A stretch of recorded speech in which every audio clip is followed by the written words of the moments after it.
Les OGM et l'utilisation qu'on en fait sont-ils sains pour la santé? Un OGM, ou organisme génétiquement modifié, est un organisme vivant obtenu par modification de son code génétique. Cette altération, provoquée intentionnellement par l'homme, a pour objectif de doter l'organisme en question de propriétés nouvelles et de caractéristiques particulières dont il ne dispose pas à l'état naturel.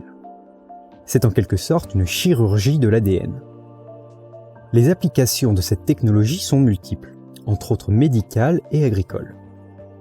L'intention derrière ce procédé est, par exemple, d'adapter les qualités d'un végétal à des pratiques modernes d'agriculture via ajout ou retrait de séquences génétiques dans son patrimoine génétique. En particulier, cette manipulation a deux fins distinctes.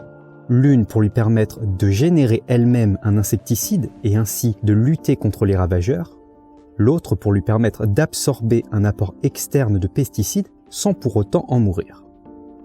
Un tiers des manipulations visent à obtenir le premier type d'OGM, résistant aux nuisibles, et les 2 tiers restants à obtenir le second, tolérant aux pesticides. Il existe par ailleurs des OGM de première génération, équipés d'une seule de ces propriétés, de deuxième génération, dotés simultanément de ces 2 propriétés, puis de troisième et quatrième génération, en ajoutant production et tolérance à d'autres pesticides, herbicides ou fongicides.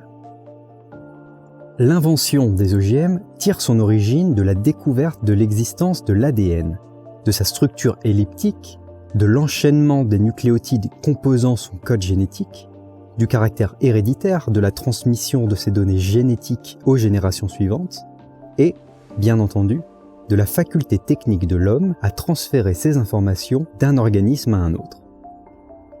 La première application commerciale de cette technologie fut inaugurée en 1982 pour la synthèse d'insuline dans le traitement du diabète.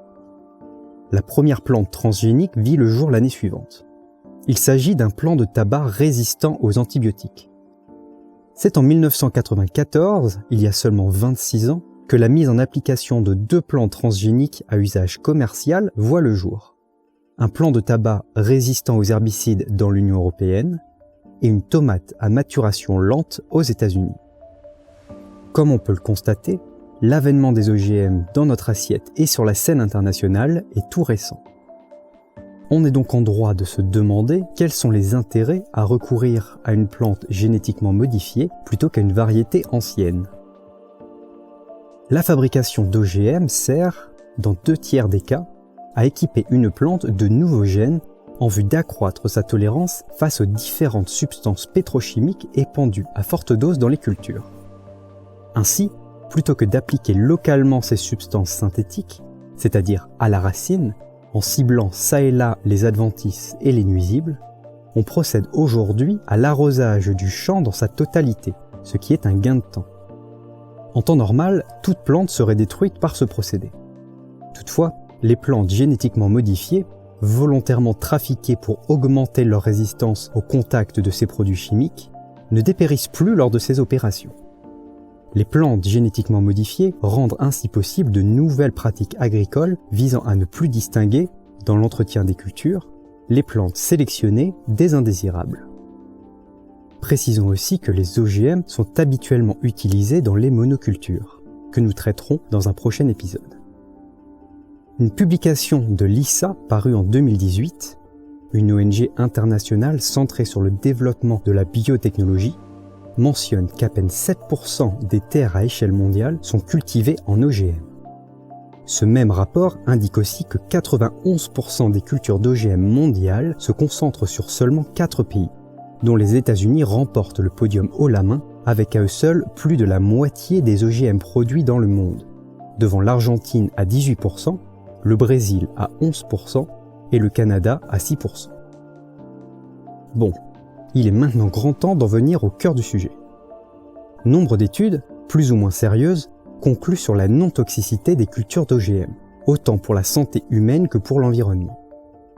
D'autres prétendent le contraire, pour la plupart des études indépendantes de l'influence des multinationales de l'agro-industrie. Pourtant, si ce sujet ne cesse d'alimenter les débats sociaux et les controverses médiatiques, le danger lié aux OGM n'est pas là où le battage médiatique veut nous emmener. Celui-ci provient de l'utilisation qui en est faite plus que de la plante à proprement parler. Si une plante génétiquement modifiée produit spontanément ou absorbe les herbicides, pesticides ou fongicides aspergés abondamment dans les champs, se pose la question du devenir de ces substances tout au long de la chaîne alimentaire. Cette accumulation de produits chimiques sous forme de résidus se retrouve inévitablement dans l'aliment final. Ce dernier sera consommé directement ou indirectement par l'homme, soit sous la forme de fruits, de légumes ou de céréales, d'aliments transformés à partir de ces matières premières, ou encore de produits issus de l'élevage d'animaux, eux-mêmes nourris via le même circuit de produits génétiquement modifiés. Or, ces substances synthétiques ne sont pas destinées à être ingérées et notre système digestif n'est pas équipé pour les traiter. Elles sont une sorte de sous-produit au même titre que les additifs alimentaires. Tout est une question de dosage. Les traces de produits chimiques présents dans notre nourriture menacent notre santé lorsqu'ils atteignent des quantités trop élevées au sein de notre organisme. Voici un exemple très parlant pour illustrer ce concept. Tous les pépins de pommes, OGM ou non, contiennent une infime quantité d'amidaline, laquelle, au contact de notre flore intestinale, peut se transformer en cyanure. Toutefois, il faudrait ingérer d'immenses quantités de pépins de pommes sur plusieurs semaines pour déclencher une réaction néfaste sur la santé. Un autre exemple est celui du radiologue qui se place derrière un écran en plomb pour se protéger des radiations. Si le patient n'y est exposé qu'une fois de temps en temps, le médecin, lui, s'y expose plusieurs fois par jour et sur de nombreuses années consécutives. La fréquence à laquelle il s'y expose est le vrai danger. Il en va de même pour les aliments issus de cultures d'OGM.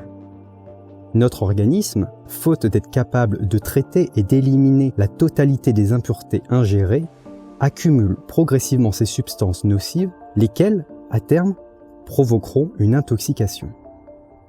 Or, une alimentation quotidienne riche en OGM augmente les chances de les engranger. Aujourd'hui, les dérivés du maïs, dont un tiers des cultures planétaires sont des OGM, se trouvent dans bon nombre de produits alimentaires tels que les céréales du petit déjeuner, les biscuits, les soupes, les produits laitiers ou encore les sauces préparées, et ce sous diverses formes, édulcorants, texturants, colorants, épaississants, émulsifiants, etc. L'additif le plus courant étant l'amidon modifié.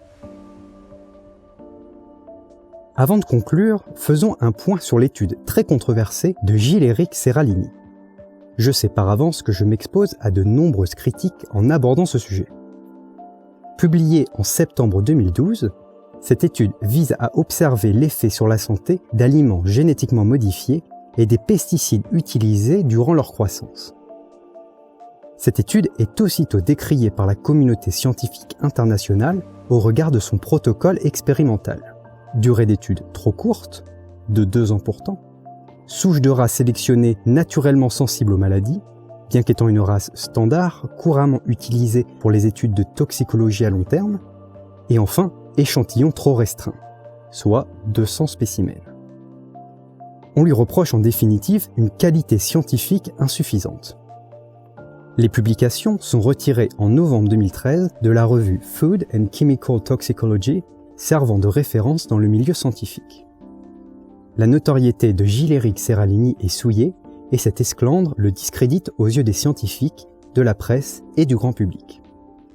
Pour faire valoir la validité de ses recherches, il se lance fin 2012 dans plusieurs procès pour diffamation contre les protagonistes contestant ses résultats et les contre-arguments énoncés précédemment. Au bout du compte, il remporte ses procès 3 à 4 ans plus tard et obtient gain de cause, malheureusement trop tard. Le mal est déjà fait, sa réputation ternie, son étude retirée des revues scientifiques et les démentis prononcés. Si le bien fondé de son étude reste encore aujourd'hui critiquable sur plusieurs critères, elle a le mérite de montrer du doigt les risques potentiels de la consommation à long terme des produits génétiquement modifiés. Récapitulons. Les plantes génétiquement modifiées ouvrent l'accès à un nouveau genre d'agriculture facilitant et accélérant l'entretien des monocultures. Les dérives de cette pratique conduisent à mettre des produits chimiques et nocifs pour la santé au contact direct des fruits et des légumes que nous consommons. Les risques sanitaires des OGM sur le consommateur proviennent donc davantage de nos pratiques agricoles que des plantes à proprement parler. Ajoutons à cela leur récente venue au monde qui nous offre peu de recul sur leurs effets à long terme. Ainsi, cultiver une plante OGM dans son jardin et selon une agriculture respectueuse de l'environnement, c'est-à-dire hors usage de substances pétrochimiques, ne présente en soi pas de danger sur notre santé. Bien que la culture des OGM sur le sol français soit interdite depuis 2008, ces derniers se dissimulent dans les produits importés, c'est-à-dire les plantes génétiquement modifiées et cultivées à l'étranger, présentes en vente directe sous la forme de produits transformés ou dans les produits dérivés d'animaux eux-mêmes nourris aux OGM. À ce jour, une seule plante génétiquement modifiée, une certaine variété de maïs, est autorisée pour la culture au niveau européen pour les États n'ayant pas formulé de demande d'exclusion, ce qui est le cas pour la France. Outre les dangers liés à la consommation de ces aliments, leur existence est un argument pour généraliser l'utilisation de substances néfastes pour les sols, les nappes phréatiques et plus généralement l'écosystème. Les OGM sont un vague sujet de controverse qui n'a pas fini de faire couler de l'encre. Vous venez d'écouter un épisode de Bâtisseurs. Retrouvez tous les épisodes sur la chaîne YouTube.